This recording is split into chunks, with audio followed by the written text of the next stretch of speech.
Have you ever wondered what it takes to plunge a nation into chaos, where brother turns against brother and the fate of a kingdom hangs by a thread? Imagine a time when England was gripped by a fierce conflict not between foreign invaders but among its own people.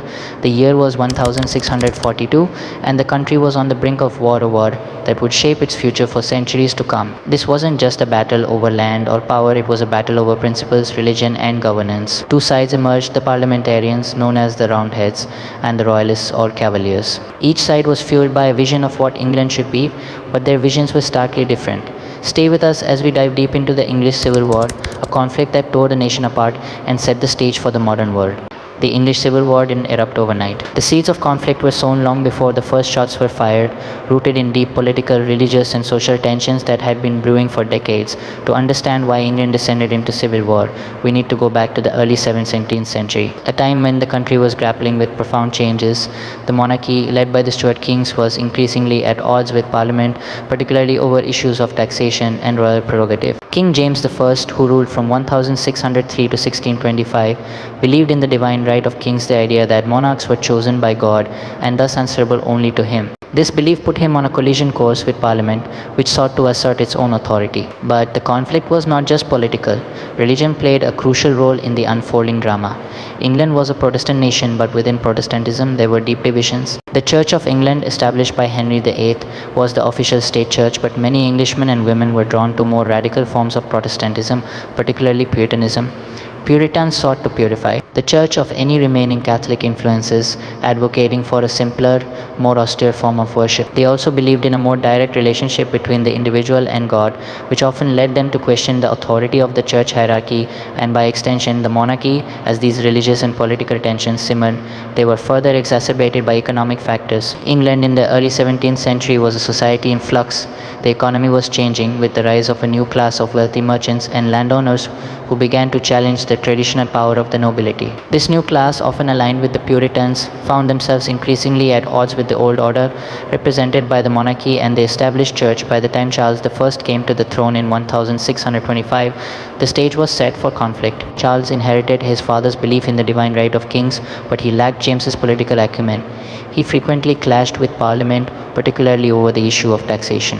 Charles needed money to fund his government and his wars, but Parliament was increasingly unwilling to grant him the funds. Without greater control over how they were spent, in 1629, after a particularly heated dispute, Charles decided to dissolve Parliament and rule without it. This period, known as the Personal Rule or the 11 Years' Tyranny, only deepened the divisions within the country. Without the check of Parliament, Charles' government became increasingly authoritarian, and his religious policies, particularly his attempts to impose Anglican forms of worship on Scotland, further alienated his subjects. By the early 1640s, the situation was untenable. Charles was forced to recall Parliament in 1640 to deal with the rebellion in Scotland, but the relationship between the king and Parliament had deteriorated beyond repair. Parliament, led by figures like John Pym, began to assert its authority more aggressively, demanding greater control over the government and the military. Charles, seeing his power slipping away, began to plot a way to regain control. The final straw came in January 1642, when Charles attempted to arrest 5 leading members of Parliament on charges of treason. The attempt failed and Charles fled London. Realizing that he had lost control of the capital, both sides began to raise armies, and by August 1642, the country was at war. With the outbreak of war, England was divided into two camps, the Roundheads and the Cavaliers. But who were these two groups and what did they stand for? The Roundheads, or parliamentarians, were primarily drawn from the ranks of the Puritans and other religious dissenters, as well as from the emerging middle class. They were called Roundheads because many of them, particularly the Puritans, wore their hair closely cropped, in contrast to the flowing locks favored by the Cavaliers. But the Roundheads were not just a religious movement, they were also a political one. They believed in the supremacy of Parliament over the monarchy and sought to limit the powers of the king. Many Roundheads were also motivated by a desire for greater religious freedom and a more equal society. The Cavaliers, or Royalists, on the other hand, were primarily drawn from the traditional aristocracy and the landed gentry.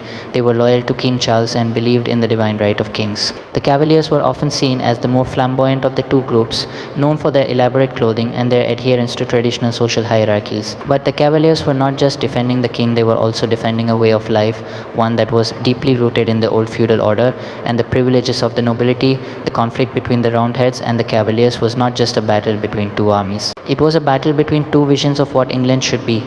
For the Roundheads, the war was about creating a new England, one that was more egalitarian, more religiously tolerant, and more democratic. For the Cavaliers, it was about preserving the old order with its hierarchy, its traditions, and its king. As the war progressed, these differences became more pronounced. The Roundheads, under the leadership of figures like Oliver Cromwell, developed a highly disciplined and effective army, known as the New Model Army. This army was not just a fighting force, it was also a revolutionary one, composed of men who were deeply committed to the cause of Parliament and who believed that they were fighting not just for their country, but for their god. The Cavaliers, by contrast, were often disorganized and poorly led. While they had some early successes, particularly in the north and west of England, they were unable to sustain a long-term campaign against the more disciplined and better equipped Roundheads. The war raged on for several years, with both sides experiencing victories and defeats, but by 1645, the tide had turned decisively in favor of the Roundheads. The New Model Army, under Cromwell's leadership, won a series of decisive victories,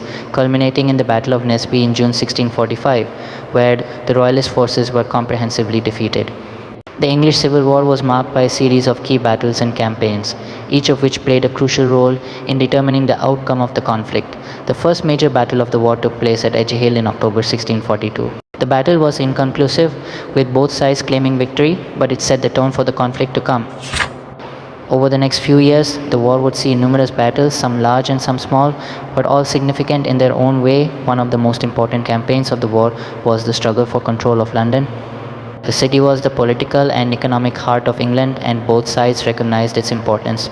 Early in the war, the Royalists attempted to capture the city, but they were thwarted by the parliamentarian forces, who managed to hold on to London and use it as a base for their operations. Another key campaign was the struggle for control of the north of England. The north was a Royalist stronghold, and Charles hoped to use it as a base from which to launch attacks on the parliamentarian forces in the south. But the Roundheads, under the command of the Earl of Manchester, managed to defeat the Royalists at the Battle of Marston Moor in July 1644, effectively ending Royalist control of the north. Perhaps the most famous battle of the war was the Battle of Naseby in June 1645. The New Model Army, under the command of Thomas Fairfax and Oliver Cromwell, faced off against the Royalist forces led by King Charles himself. The battle was a decisive victory for the parliamentarians, and it effectively marked the beginning of the end for the Royalist cause. But the war was not just fought on the battlefield. Both sides engaged in a campaign of propaganda, using pamphlets, sermons, and other forms of communication to sway public opinion. The parliamentarians, in particular, were adept at using the printing press to spread their message, and they were able to garner significant support among the population, particularly in London and the southeast of England. Religion played a central role in the English Civil War, not just as a source of division, but as a driving force behind the actions of both sides. For the parliamentarians, the war was a holy cause, a struggle to purify the Church of England and to create a godly society. Many of the leading figures in the parliamentarian cause were deeply religious men, motivated by a desire to rid England of what they saw as the corrupting influence of Catholicism and to create a society based on Protestant principles. The Royalists, by contrast, they were often more moderate in their religious views. While they were loyal to the Church of England, they were less concerned with issues of religious purity and more focused on maintaining the traditional social order. This difference in religious outlook was one of the key factors that divided the two sides and made compromise difficult. But religion was not just a source of division, it was also a source of unity, particularly for the parliamentarians. The New Model Army, for example, was not just a military force, it was also a religious one, composed of men who were deeply committed to the cause of godly reformation. This religious zeal gave the parliamentarians a sense of purpose and discipline that was often lacking among the Royalist forces. The religious dimension of the war also had a significant impact on the wider population. The war saw a proliferation of religious sects and movements as people sought new ways of understanding their faith in the midst of the conflict. Some of these movements, like the Levelers, called for radical changes to the social and political order, while others, like the Quakers, focused on personal spiritual renewal. The capture and execution of King Charles I was one of the most dramatic and significant events of the English Civil War. After his defeat at the Battle of Naseby, Charles was forced to flee and seek refuge with the Scottish army. But the Scots, seeing the writing on the wall, handed him over to the parliamentarians in 1647. Charles was imprisoned, but he continued to plot and scheme, hoping to find a way to regain his throne. In 1648, the war briefly flared up again, as Royalist forces attempted to rescue the king and restore him to power. But the parliamentarians, now firmly in control, quickly crushed the rebellion, and Charles was once again captured. With the war effectively over, Parliament faced a difficult decision: what to do with the king. Some called for leniency, hoping to negotiate a settlement that would allow Charles to remain on the throne with limited powers. But others, particularly in the army, believed that Charles was a traitor who had betrayed his people and who needed to be held accountable for his actions. In January 1649, Charles was put on trial for treason. The trial was unprecedented. Never before had an English king been held accountable by his own people.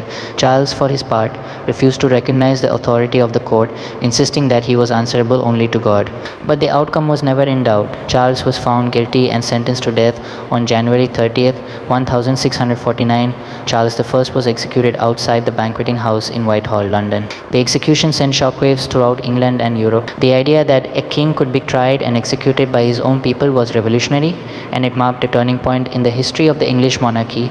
The English Civil War was more than just a conflict between two armies, it was a battle for the soul of a nation. It was a war that pitted brother against brother, neighbor against neighbor, and it left a deep and lasting scar on the English psyche. But it was also a war that paved the way for the modern world, challenging the idea of divine right and laying the groundwork for a more democratic and egalitarian society. As we look back on the events of the 1640s, we can see the roots of many of the freedoms and rights that we take for granted today. The English Civil War was a tragedy, but it was also a turning point, a moment when the old order was swept away and a new world began to emerge. For more historical videos, subscribe to my channel, like or share next video. Any topic, please comment box.